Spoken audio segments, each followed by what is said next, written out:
Welcome to the Football Today show. It is the 1st of April. We are recording very late because, well, myself and Stats Guy apparently have no lives, even though it's the Easter holidays. I'm your host, Alex Donnelly. No Marcus today because, well, my co-host, Lee McCallum, and I threw this together at about 7:30 this morning. Why not? Yeah, why not? We've come here. There's a lot has happened in the last couple of days, so we might as well talk about it. Gerald's coming in. He's helped us out, the producer, so we might as well come in here and talk about all things footy. All of this hot off the presses, but before we start, please make sure you subscribe to our YouTube channel.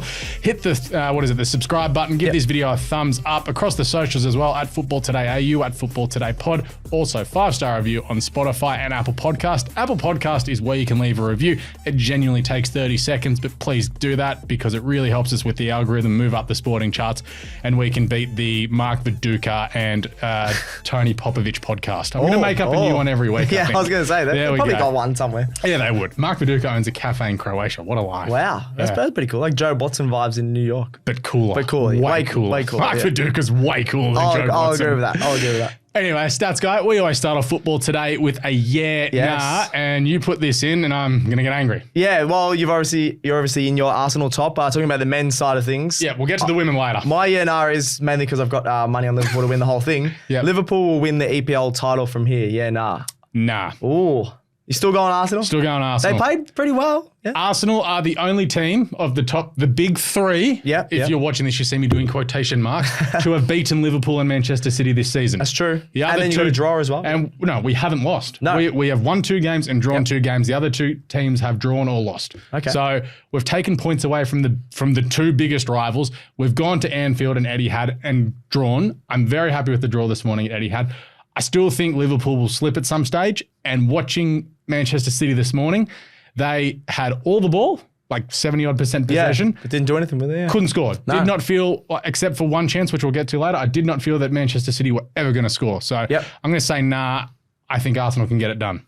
But that's also, I am an Arsenal bias, so I won't be shocked if Liverpool win it. I think, like we just talked about before the show, I think it is surprisingly out of Arsenal and Liverpool now because of the goal difference. So you got 1 loss for Manchester City, and the other 2 teams win. I think they're done. Yeah, so Manchester City are only on 35 is their goal difference, but you got Arsenal 46 miles ahead. Arsenal have Luton on Wednesday. And they have Luton, that's going to help their goal difference. And then you got Liverpool on top with 40, so they're still 5 ahead in goal difference.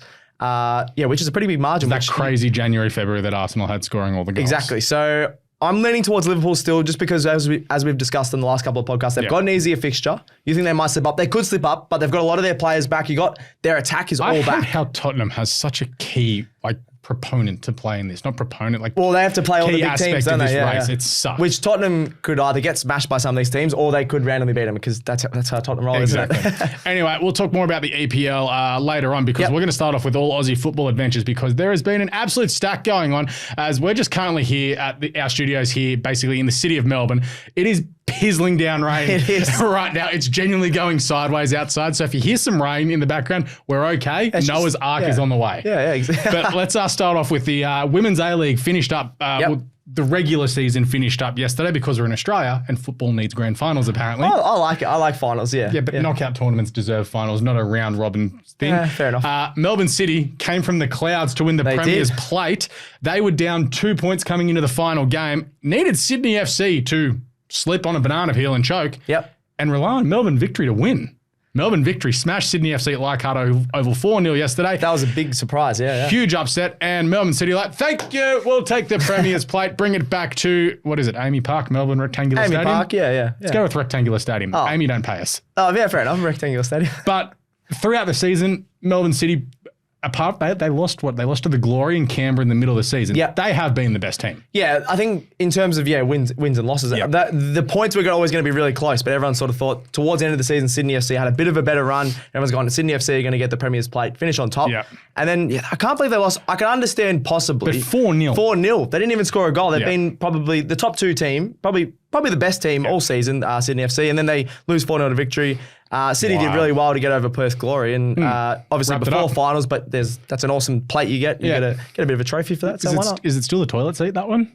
No, that's just in the men's. Okay. The men's is the toilet. That is the worst trophy. I hadn't seen that trophy yet.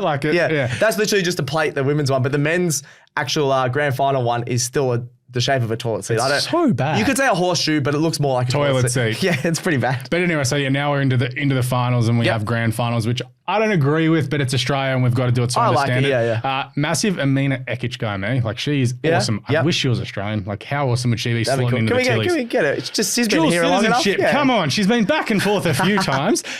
We've also got to give a shout out to Michelle Heyman. We talked about her last week. Freak, yeah. She went on to score that night to break Sam Kerr's record for goal contributions throughout the season. And then just rounded out by scoring again in the final round to go. Yep, this is my competition in the worst team in the league. Yeah, she got 24 goal contributions, and then the record by Sam Kerr previously 22. In the A-League was 22. So I think she also she must have got an assist as well because she was on 21. So she must have got a goal and an assist on the weekend. Her team ended up finishing second last in the whole comp. Come to Melbourne, Michelle. Coffee culture here is awesome. We have tattoo shops everywhere. She loves a tattoo. She loves a coffee. Yeah. Like, come on. What's not to love apart from this weather that we currently have on? Yeah. Don't worry about the weather. Nah, Canberra weather's probably worse. Cold. Canberra's worse. Sucks. It snows there. It doesn't snow exactly, here. You're not going to go to Ballarat, so it's fine. Yeah. Shout out to Jim. Yeah. I think she actually, she might because Canberra's. There's a potential they could fold. They could fold. I hope they don't because they actually had a little bit of a support base this year in terms of fans. So I hope they don't.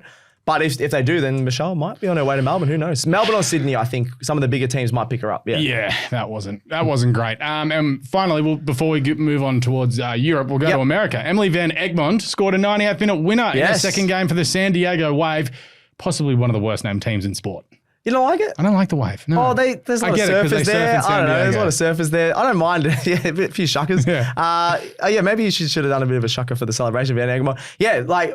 Although I think we were criticising some of her work for the Matildas, saying too slow, but that's a great league. The American League's really good. It was a pretty easy finish, but she had to finish in the 98th minute. You've got to find yourself in a position to finish, and that she did. that's what I've been. She's a smart footballer, but she might be a bit slow. But only a second game for San Diego Wave, and she's already sending the crowd into mayhem, scoring the winner. So we love that for Matilda. Yeah. All right, let's move across to the Conti Cup, which was the final of basically the Women's League Cup in England. Yep. Arsenal won, Chelsea 0.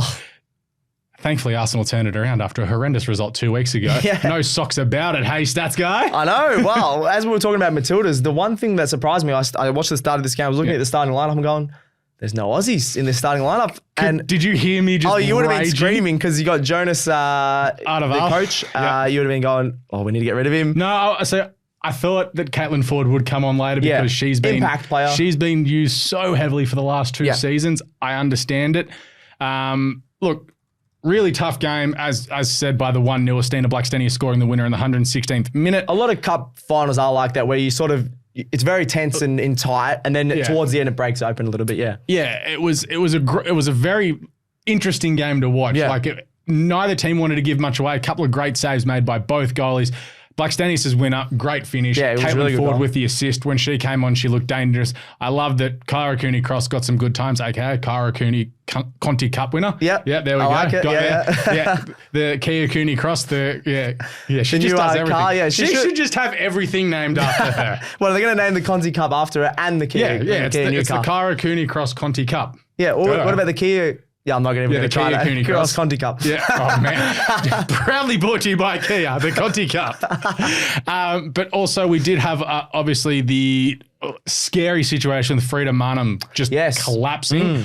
Thankfully, she's fine. She travelled home on the bus with the Arsenal team, so all is good there. But I got scary for 15 minutes there. Just out of nowhere, just a fit athlete just dropping. That reminds me of, I was watching the Denmark game. I was watching that game like 3 a.m. and I was like, oh, geez. Yeah. When Eriksson went down, he ended up obviously being okay, but you never want to see that on a football field. No, you never want that. And then we had a bit of an interesting post-match where Emma Hayes... what the hell was that? Got into a little bit of a push and shove with Jonas Ardeval after the game. Like, Jonas goes over, like, well done, and Emma just shoves him off, and she's come out in the press conference and said that he was an intimidating male towards one of his players. And as males, we are not in a position to talk about that. I don't know. I didn't see that, but we don't know what happened really. So what happened was the situation that Emma Hayes was describing was, so they played the one ball system. So you know how around the grounds in EPL, usually you've got 15 balls around the thing. One ball. So in this, Chelsea just wanted to play with the one ball, ideally probably to slow the game down so Arsenal didn't get quick throws. After Arsenal had scored, the ball went out near the dugouts, and one of the Chelsea players went to pick up another ball and throw it in quickly, and Jonas like, hey, no, you can't do that because we're playing with one ball. So Emma said... Well, he's got a fair point, But also, like, you can understand coming from a female's perspective that and the opposition coach, a man, getting very aggressive, like obviously cup final, tensions are high, you've just hit the front. Yeah. I can understand why there is that, but I think also there's Emma Hayes also possibly trying to diffuse the situation. Yeah, was bumped him. Well, not that, but it's also trying to push away from some bad tactical mistakes she made with her substitutions in the squad. True. She's lost the chance to win another trophy in her final season managing Chelsea. Yeah, I think she took her frustration out a little bit on the coach. I think it's that. I think it's a diversion. There's one thing standing up for your players, but then after the game, it's a bad look when you're just bumping into the opposition coach. If I was a player of that team, I'd be embarrassed. But as a Chelsea fan, I was a little bit embarrassed. I don't mind. I think she has a lot of passion and she's a really good coach. Yeah. But she did go too far. Yeah. And obviously we don't know the words that were said. Yeah, we don't know everything the Chelsea players, so we can't say anything on that. But it's either way, it's not a good look and puts a bit of a hollow point on the game. Yeah, so. Especially when we already lost as a Chelsea fan. Like, come on, we already lost. Arsenal won. Just I'm in the kit. I'm in the kit. He's in the kit. That is a lovely kit with the pink and the women's kit, the Stella McCartney. Yeah, very nice. Very nice. Kit. They choose to wear it in some really weird situations. They were wearing it the other day against Aston Villa. I'm like, this clashes. When they have the same blue. Aston Villa wears blue. It's like, just blue wear and maroon. You could have worn the fluoro, girls. Like, I'm just saying. Fluoro looks awesome. Oh, I'm sick of that fluoro kit. All right, speaking of teams that didn't wear fluoro this weekend, my beloved Arsenal, as we get to the EPL wrap. The men's, This morning, I'm very tired. I've been watching football since 3:30 this morning. So I woke up at 3:30. I had all notifications off on my phone. Ooh. So I watched from start to finish. I just woke up at 3:30 because I couldn't do 2:30. What's the difference? It's an extra hour sleep. Okay. Yeah. Okay. Well, I knew we had a big day with like footy and AFL today and now this. So fair enough. 0-0 draw. Huge point for Arsenal. First point they've got at the Etihad since 2016. Obviously, they haven't won there since 2015. Yeah. Have you've watched the highlights? Yeah. What's your take on it before I sort of... Well, I feel like you're going to say, like you said before we were talking about the show, about Man City did dominate the ball, but they just weren't as creative enough. You didn't have De Bruyne dominate. put in a stinker. Yeah, it's very rare. I just looking at the highlights, I didn't watch the game in full, but watching the highlights, you didn't see those long passes, those ones where he sort of takes his time and finds a pass. He couldn't find them. That was partly to do with the setup of Arsenal. He had a couple of times where he did find space, but his touch was just not good. Yeah, and then I've seen a lot of people bagging Haaland, and I'm happy to bag him. I know he's still a freak. I hate people going, he's not good against a good team. He still is, but I just think that Arsenal's defenders deserve some credit. They were marking him in all the right spots. Haaland is very smart to find his way into the right spots. Also helps when you have Kevin De Bruyne and last season Gundogan just delivering it really well. But I don't know, he wasn't very creative. Every time he got the ball, he was a bit fumbly and things like that, which really surprised me from Haaland because usually he's a robot that can do anything. But Arsenal did really well to, I don't care about the possession. 0-0. Great result for Arsenal. So William Saliba has literally just emptied his pockets, his keys, his iPhone, his wallet, and Erling Haaland all came out. Bang. Third game in a row, Erling Haaland hasn't had a shot on target against Arsenal. William Saliba has dominated him this season. That's like, Haaland, he is human, obviously, which we didn't know in last year because he couldn't stop scoring. But it also shows, we go back 12 months. Yeah. Everyone's, Arsenal bottled it. We had Rob Holding playing on Erling Haaland. That's true. Saliba went down before both Man City games. I usually don't want to back you up on Arsenal, but any team that has Rob Holding starting is not going to go too much. Rob Holding has hardly played a minute for Crystal Palace this season. I know, and Crystal Palace are a lot worse than Arsenal. And we had him starting at centre-back on Erling Haaland. That's true. So, shout out William Saliba. Man of the match at both Anfield and Etihad in away games this season. Yes. Shows how he is the best centre-back in the EPL. Yeah. So, part of me wants to go, Arsenal should have been a little bit more attacking, but it didn't really matter in the end because you got a 0-0 draw. City dominated and Arsenal didn't really have much of a chance to play on the ball. And when they got the ball, they were just stuffed from constantly defending. Odegaard wasn't as silky as he usually was. He messed up a couple of times with a couple of touches. The only chance that I'm mad about is when he should have Trossard should have crossed to Martinelli. Yep. But he went the shot and missed, which was unfortunate. Also for City, Bernardo Silva. He's awesome. Yeah, he's great, isn't he? Oh, yeah! We've got a random Aston Villa fan popping in here. Aston Villa up and about after their 2-0 win last week. But supposedly world-class Phil Foden and world-class Bukayo Saka, nowhere to be found. Horrendous. I know. Saka the last 4 weeks has been a little bit off, hasn't he? Well, he keeps getting kicked in the Achilles. Doesn't help. Well, well, I don't know. A lot of the star players obviously get fouled a bit. But they didn't need him. That 0-0 draw, although they probably would have wanted a win because in terms of the title race, you'll take a point at Etihad every day of the week. Lose. If you can draw to City at the Etihad, that's an amazing If you can get away from a season without losing to Manchester City, it's a result. Yep, absolutely. On to the other game, importantly, Liverpool 2, Brighton 1. We spent a bit too much time on that. Liverpool now 2 points clear on top. Same amount of games played for all teams across the title. As Stats Guy said, better goal difference than City. Yep. They've still got Trent, Robertson, and a few others to come back. So they've still got, I think they had 7 of their select best 11 out. Yeah. they can get way better. They've still got their attackers are back. You still got Nunes, Diaz, and Salah all up front, which helps. Working back into fitness. Yeah, too. he's fine. I think Brighton obviously scored I think they scored the first goal. Danny Welbeck, which is a real doing surprise. his best for Arsenal. Good man, Danny. He is. He doesn't do much anymore. He's a bit old, but he was trying to help Arsenal there, trying to get that first goal. But Liverpool, I think they're going to be back to their best because their depth, as they showed in some of the cup games and things like that, they've got a lot of their players back. They'll be fine. 2-1, they'll take that every day of the week. That's why I still think they're going to win the title from here. Yep. All right, let's move on to the awards. So we go through basically the performance of the week, bell end of the week, goal of the week, and Mackenzie Arnold, aka the best save of the week. Stats guy, who was your performance of the week, aka the Timmy Cahill Boxing a Flag Award? Oh, I'm looking at the WSL, the women's comp. I'm going to go Khadija Shaw, Bunny Shaw, they call her, from the Reggae Girls. The Reggae Girls, Jamaica. Exactly. I was trying to remember what their nickname was. Didn't have the best of World Cups. No, she was really they didn't really get it up to her enough in the World Cups because the World Cup games because they weren't great. But she scored 2 goals against Liverpool, sent City back on top. After she scored a couple of goals against Manchester United last week. She has been unbelievable. Anything that comes her way, she's been the Erling Haaland of the women's team because she's scoring everything. But she also assists. She also assists as well. She also passes it. Yep. So she's got 19 goals now in the season. The record in a WSL season is 22. Who's got the record doing that? Not Sam Kerr? No. I can't remember who it was, but she is 3 off.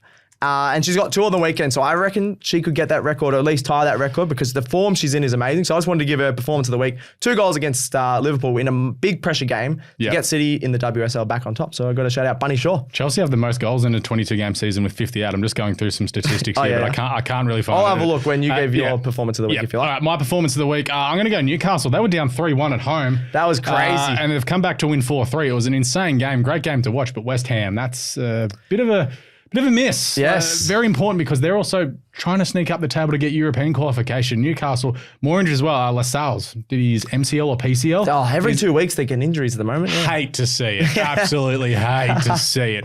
Potentially Alexander Isak to Arsenal, apparently. Ooh. You've also got Bruno. He scored again on the weekend. Yeah. Yep, Bruno Guimaraes may be going to PSG. And then there's also that. So speaking of West Ham, this how it all ties in. Apparently they're in the box seat to sign Ivan Toney.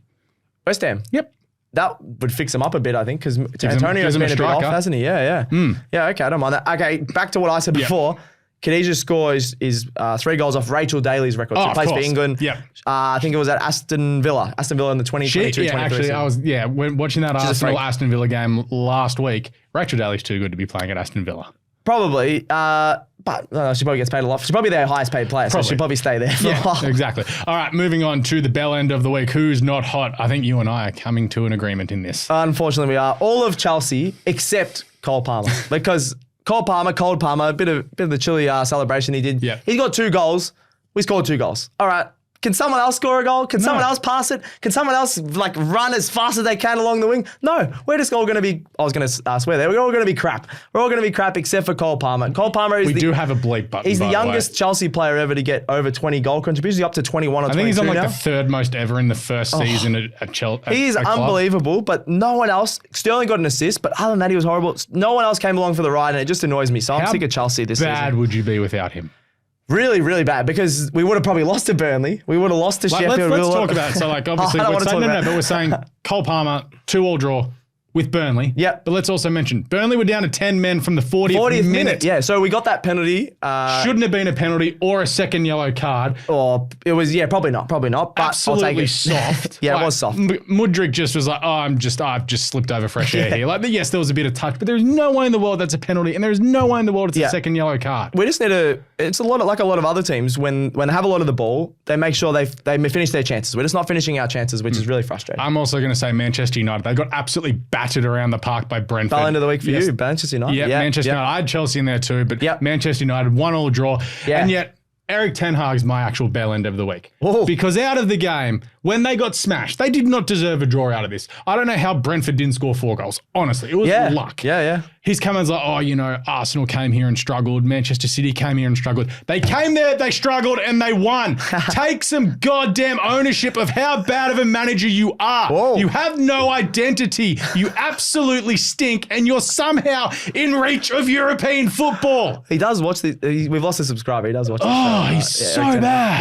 No good. But, as you said, Man U should not be conceding 31 shots to Brentford. That's a joke because Brentford haven't been very good at all. They've conceded 170 shots since the start of the year, and it's like Burnley and Sheffield are the next 2 teams.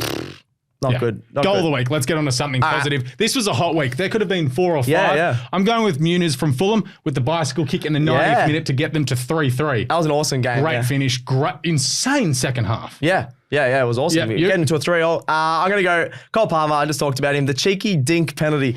The balls on that man to do that. I don't even know if I can say that. Yeah, you can say I'm saying that anyway.